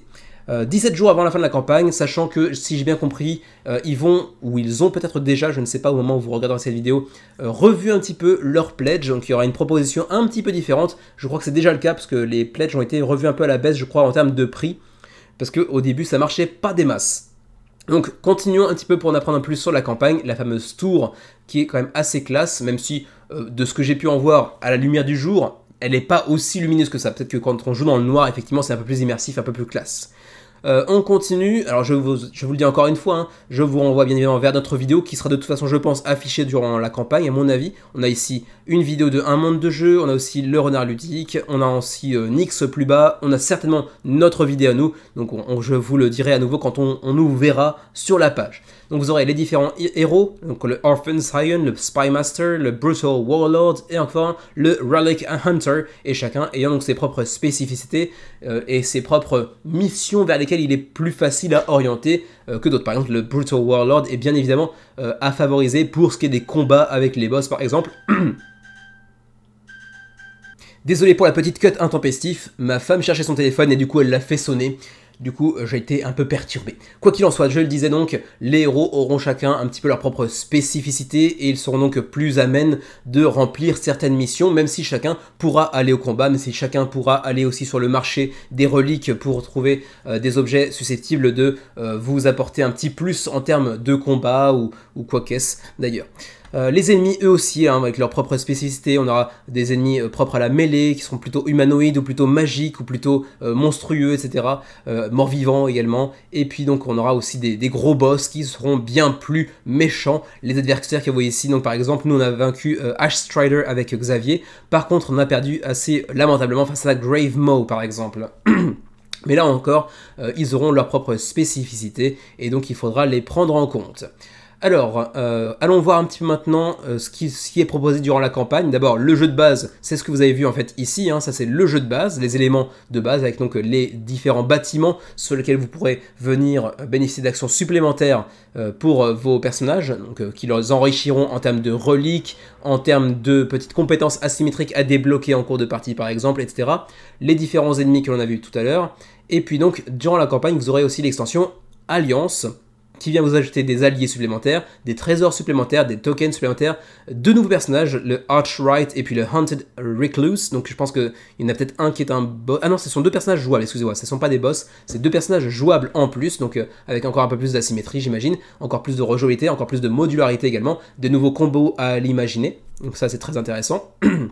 Ensuite, on a aussi une autre extension qui s'intitule Dark Horde, qui elle, pour le coup, vient ajouter tout un tas de mini pour les monstres, donc pour ceux qui sont vraiment avides de miniatures. Par exemple, cette bestiole-là, elle nous a un petit peu fait chier sur notre scénario avec Xavier, je m'en souviens, et c'est vrai que ça présente un petit peu mieux avec des miniatures. Ceci dit, on l'a dit dans la review d'ailleurs, la map étant ce qu'elle est, quand on a beaucoup de miniatures, une fois que beaucoup de monstres ont spawné, je suis pas super convaincu que les miniatures soient super nécessaires, d'autant plus que les petits éléments de carton ici qui remplacent, qui représentent justement les monstres qui ont popé sur la map, disposent ici de quelques informations, notamment sur le type d'ennemi dont il s'agit, et qui peut être intéressante à garder sous les yeux, ce qui n'est pas forcément possible avec des miniatures, donc bon, à savoir également, même s'il y a toujours une carte pas très loin qui vous le rappelle bien évidemment.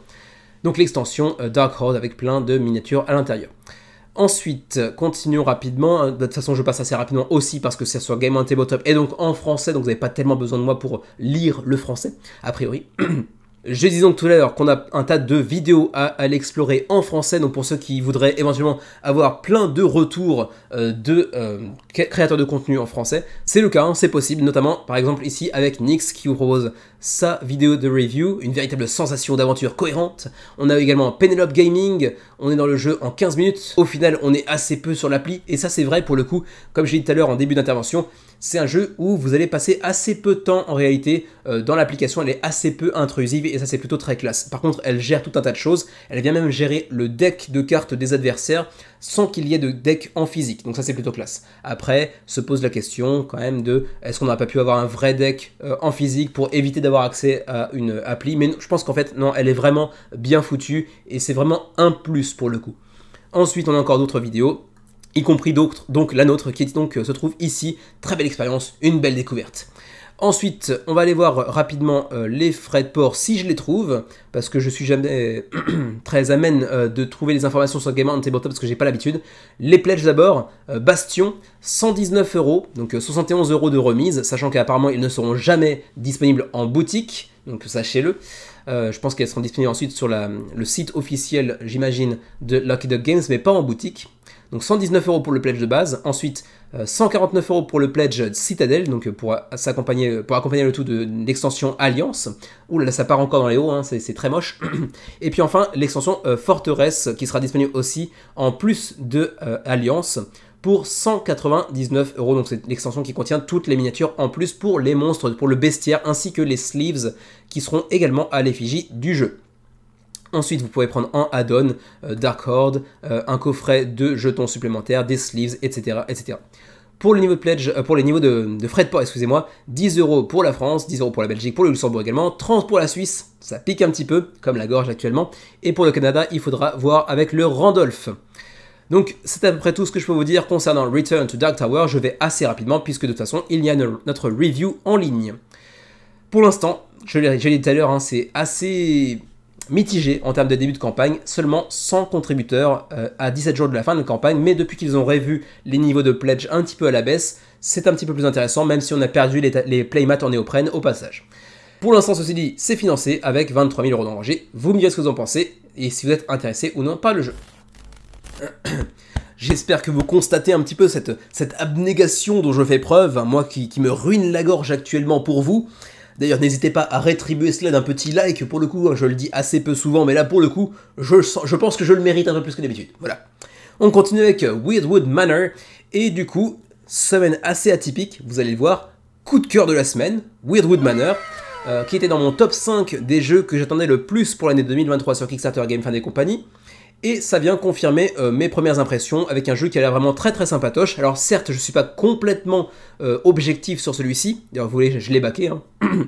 Pour la simple et bonne raison que c'est un jeu que j'ai déniché en juillet ou août dernier, si je me souviens bien, et que j'ai fait signer chez l'agence de licence pour laquelle je travaille.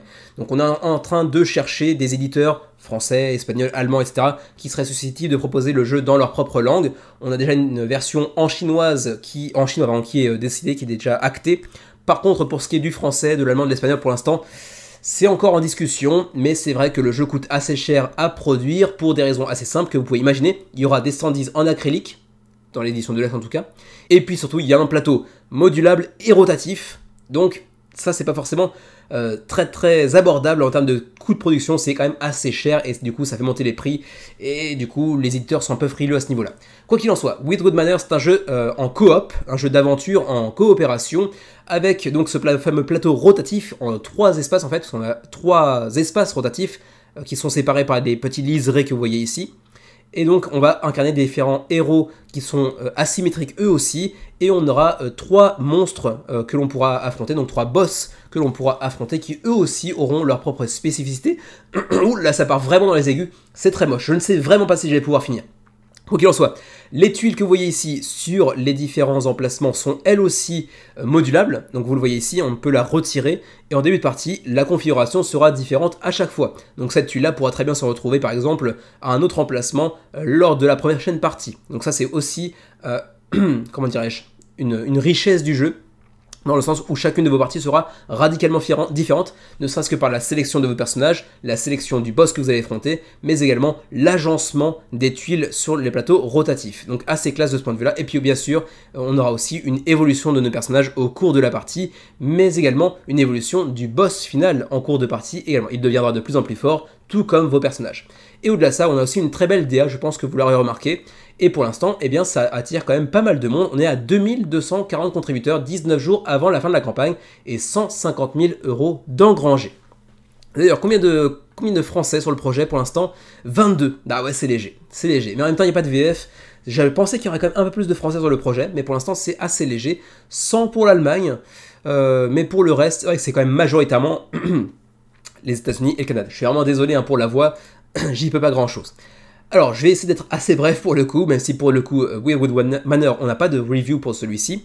Vous allez donc pénétrer dans un manoir, comme le nom l'indique, avec des pièces magiques, avec des étages rotatifs, et bien sûr un aspect puzzle assez prononcé, puisque vous allez faire progresser vos personnages vers le centre du manoir, mais chaque pièce vous permettra d'activer certaines actions, sauf que les emplacements où vous allez être vont pas forcément être les mêmes au prochain tour, parce que ces étages vont être amenés à bouger, à se mouvoir au fur et à mesure de la partie. C'est un jeu pour 1 à 5 joueurs, pour 90 à 120 minutes la partie, pour 14 ans et plus, et c'est donc exclusivement coopératif.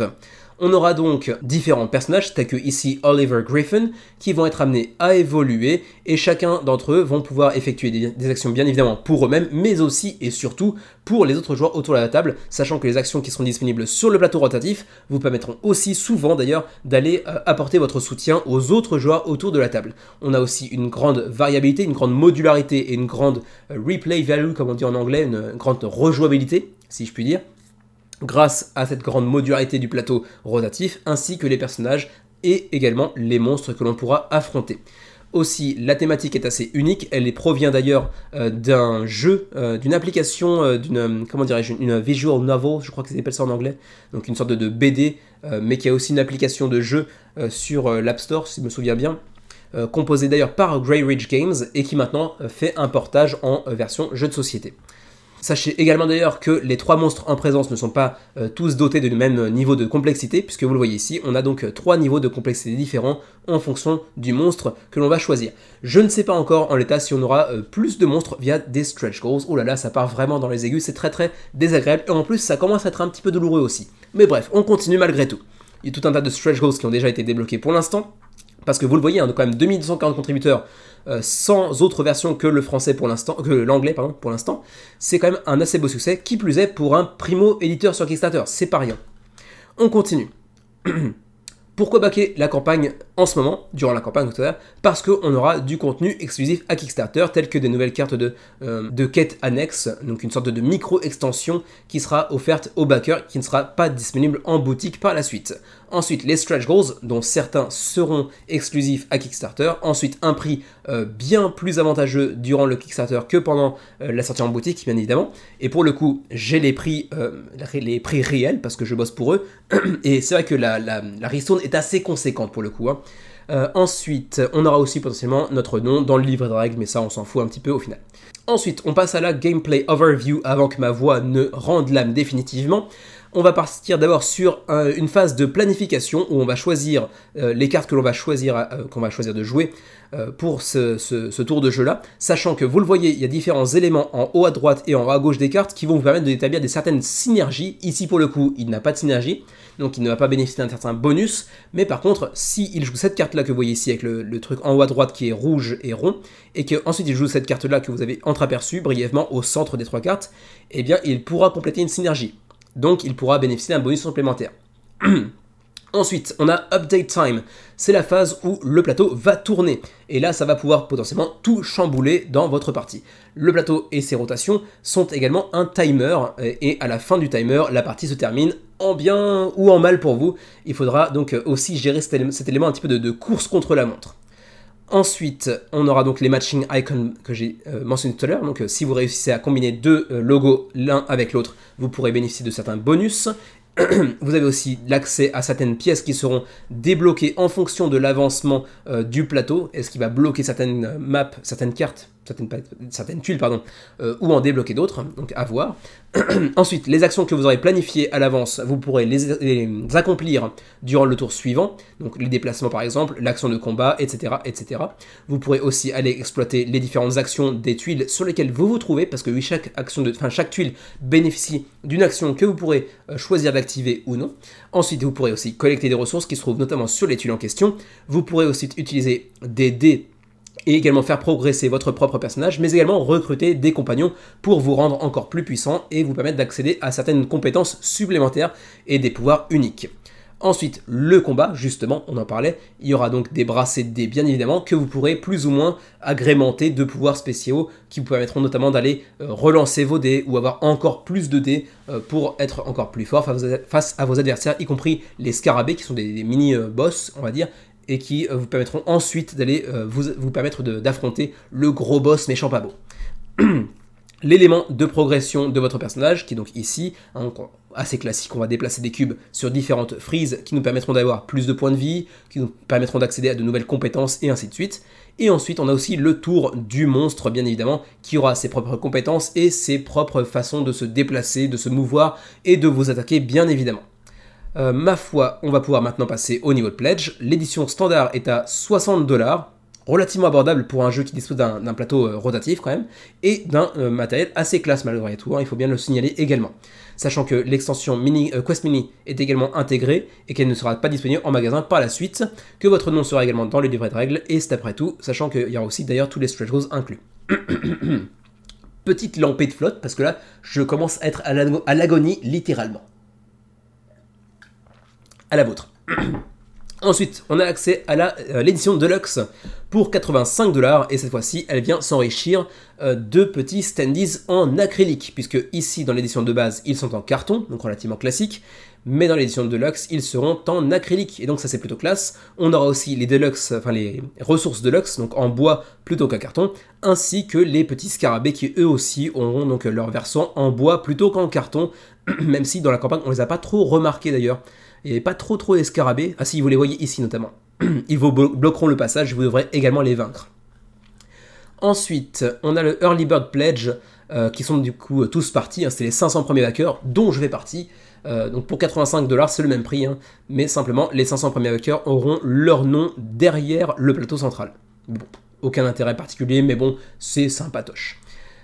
Ensuite, qu'est-ce que je peux vous dire de plus? On a aussi un pledge, Reader's Pledge, pour 200 personnes uniquement, mais ils sont déjà tous partis, donc c'est pas vraiment la peine de l'aborder en détail. Simplement, ça vous donne accès à certains des opus de l'œuvre d'origine. Ensuite, le retailer, c'est pour les boutiques, on s'en fout un petit peu. Donc, qu'y a-t-il dans le jeu de base? Vous le voyez, hein, le plateau central, avec la grande modularité qui l'accompagne, donc les trois, les trois étages, on va dire, les 3 parties du manoir que vous allez explorer, avec toutes les tuiles qui vont venir le composer. Ensuite, les personnages que vous allez pouvoir contrôler, ainsi que les compagnons que vous pourrez, vous attribuer au cours de la partie. Parmi les personnages jouables, on a ici Bailey Briar par exemple, ou encore Sekhmet Safar, Oliver Griffin, Wally Cooper, Celia May ou encore Eugene Donalds. Voilà pour les 6 personnages jouables, avec chacun donc pour leur propre spécificité. Pour ce qui est des monstres, des Fey Monsters, comme on les appelle, il y aura donc le Chaos Ogre, ensuite on aura le Min Wraith, et puis le Thyrus the Dark Mage, avec donc des degrés de complexité progressifs, donc de plus en plus élevés. Ensuite, pour le reste, voici les composants de l'édition de base, donc le tout en carton essentiellement pour les composants, et puis donc pour la Deluxe, les acryliques pour les standees de monstres et de héros, ainsi que de Lady Wedwood, et puis donc tous les composants en bois, ainsi que les petits scarabées pré-peints, plus l'extension bien évidemment. Ensuite, ma foi, on va pouvoir passer au livret de règles, enfin au livret de règles, au frais de port, mais d'abord, je vous montre ici le livret de règles disponible en anglais, ainsi que le mode, le Tabletop Simulator, pour ceux qui voudraient tester le jeu avant de prendre une décision. Malheureusement, durant la campagne, pas de vidéo francophone. Pour l'instant, pas de version francophone non plus, mais ça pourrait venir, on ne sait jamais. Par contre, pas de vidéo en français, donc ça c'est un petit peu dommage. J'aurais bien voulu avoir un prototype, mais il n'en avait pas assez pour nous en fournir malheureusement. Ensuite, on va pouvoir passer maintenant donc, au shipping, qui se trouve ici. Canada, 23$. Union Européenne, 17 ou 36. Ça va du simple au double.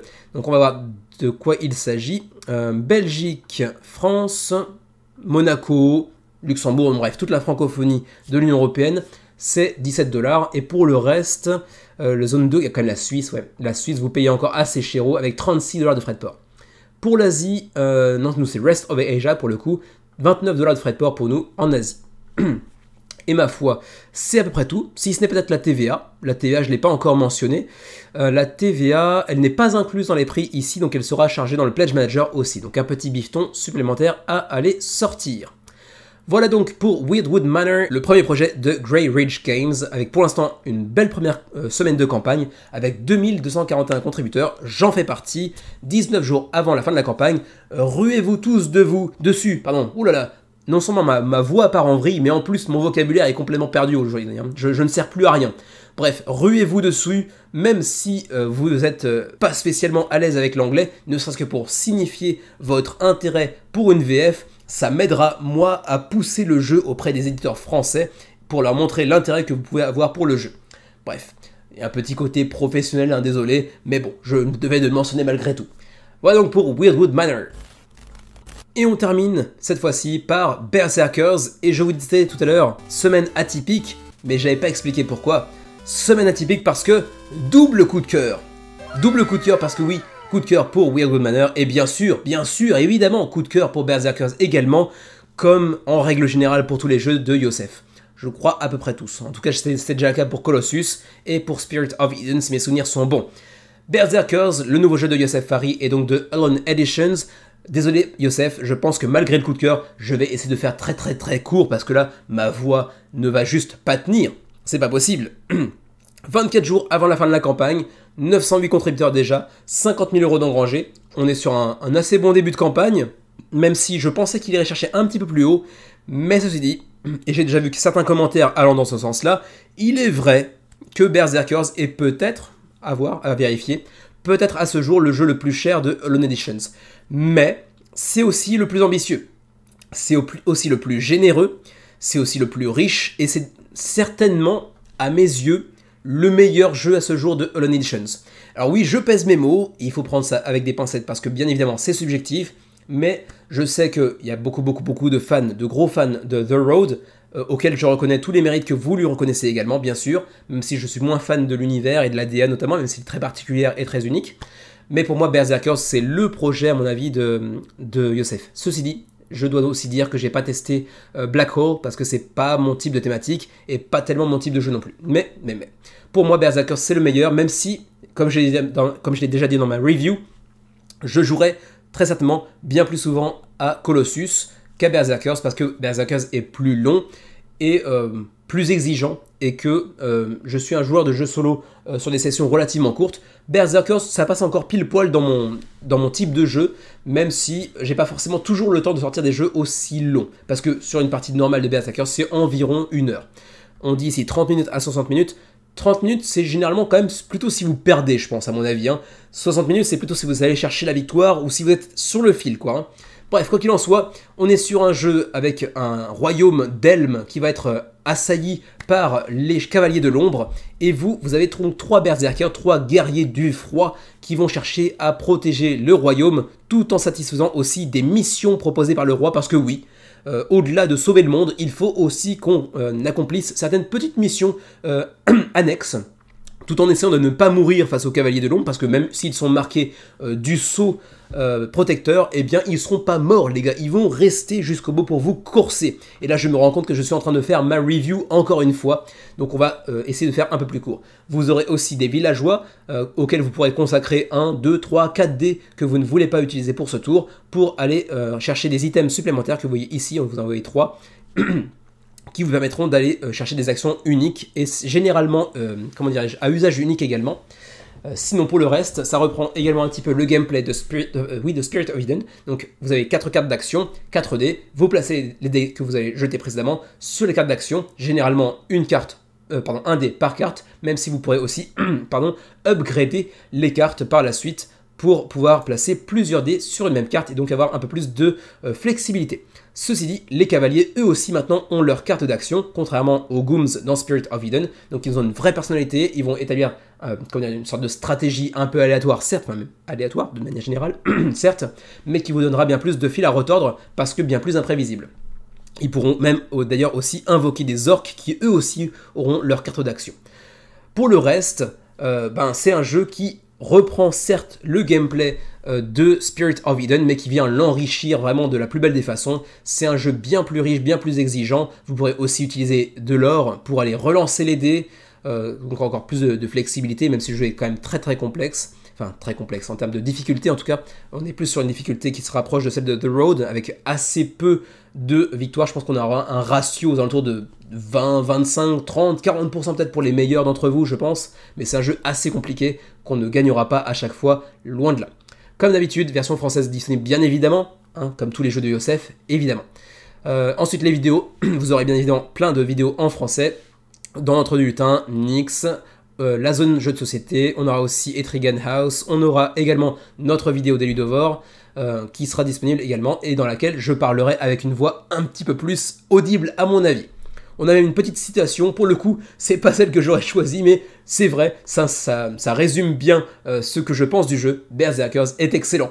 J'espère que j'ai dit des trucs un petit peu plus éloquents dans la vidéo de review, mais c'est vrai qu'il y avait déjà pas mal de citations très parlantes d'autres youtubeurs qui avaient fait leurs vidéos avant moi, donc un petit résumé de Berserkers est excellent me semble tout à fait bien avenu.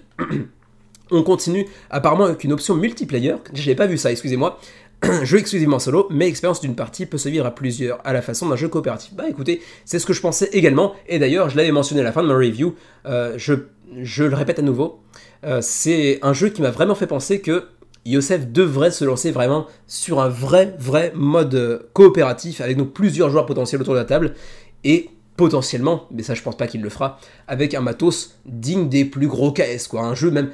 Allez, tu nous fais un jeu à 75$, je le prends parce que je suis convaincu du talent de Yosef. Je sais qu'il pourrait nous proposer un jeu coop multijoueur qui serait vraiment de grande qualité. Donc je l'attends avec impatience, même si je sais que c'est pas sa ligne éditoriale. D'autant plus que, bon, Alone Edition, ne serait-ce que par le nom, c'est théoriquement pas ce vers quoi il va s'orienter, mais on sait jamais, un jour, j'espère. Les rewards, donc les pledges. Le pledge de base est à 38€, donc oui, c'est un peu plus cher que d'habitude pour Berserkers, mais il est plus riche, plus riche en contenu également. Pour ceux qui voudraient également mettre la main sur Black Hole, il est encore disponible à 83€, donc pour Berserkers plus Black Hole. Ouh là là, ça part vraiment dans tous les sens. Et je crois qu'il y avait aussi quelques petites copies de Colossus, mais très limitées. Je ne sais pas si elles sont encore disponibles au moment où je vous parle. C'est épuisé pour Black Hole déjà. Et puis pour ce qui est de Colossus, je sais pas ma foi. Stock très limité pour Colossus, donc a priori, je sais pas, vérifiez par vous-même. En tout cas, pour ce qui est de Black Hole, c'est fini. Pour le shipping, comme d'hab avec Alone Editions, on est sur des shippings très sympatoches, très peu élevés. Pour la France, 4€ pour Berserkers, 9€ pour ceux qui ont pris éventuellement Black Hole avec. Pour la Belgique ou encore la Suisse, c'est 9€ ou 17, et pour le reste du monde, 9 ou 33. Donc heureusement, 33, je ne suis pas très intéressé par Black Hole, fort heureusement, donc ce serait uniquement 9€. Et donc bref, C'est à peu près tout ce que je peux vous dire pour Berserkers, qui d'ailleurs est encore sur la table au moment où je vous parle à côté de moi, parce que je suis en train de songer à l'éventualité de faire une vidéo de gameplay également, pour que vous puissiez vous faire un avis supplémentaire sur le jeu. Même si je crois qu'il y a une ou deux chaînes qui ont déjà proposé un contenu similaire. Mais ceci dit, pour ça, il faudrait déjà que je récupère ma voix, ce qui n'est pas garanti, parce que là, c'est le tout début. Je pense que pour les 2-3 jours à venir, je serai un petit peu ric-rac. On verra bien. Du coup, c'était assez court, désolé, mais je pense que vous comprendrez la raison pour laquelle j'essaie de décourter un petit peu cette vidéo, parce que là, encore 10-15 minutes et je vais être complètement aphone. Du coup, merci de m'avoir suivi pour le menu crowdfunding, pardon, excuse-moi, je commence à mélanger les pinceaux. Il n'y a pas la fièvre, hein, c'est juste la voix, mais ça me fait dire n'importe quoi. Quoi qu'il en soit, merci de m'avoir suivi pour ce menu crowdfunding du 23 avril 2023, pour le coup. On se retrouve dans quelques jours pour de nouvelles vidéos, bien évidemment. D'ici là, portez-vous bien, mieux que moi si possible. Et puis, jouez bien. À la prochaine, si je suis encore vivant.